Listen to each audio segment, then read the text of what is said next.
And for Futures in Focus now, oil enjoying a huge week, soaring more than 5%. Joining us from the CME is Gersch, Director of Strategy at Bell Curve Capital. Is this all about supply constraints, Chris?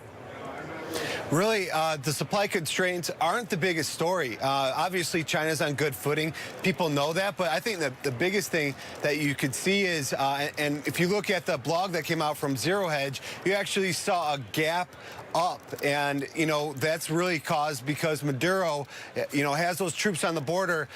Those refiners need those heavy distillates. That heavy crude is something that Europe and the U.S. need to make all those derivative products. And because of that possible demand and supply shortage coming from Venezuela, that's where you're seeing this gap up. And we're having the dollar pull up back a little bit this morning. That's why we almost saw that 2% rally. And then how much does the dollar have to do with this, Chris? We've been seeing just a little softness in the dollar in the last couple of days.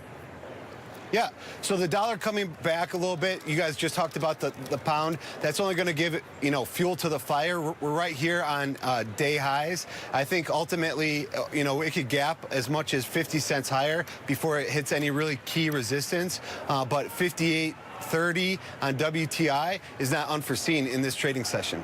All right, Chris, thank you. Chris Gersch, Director of Strategy at Bell Curve Capital.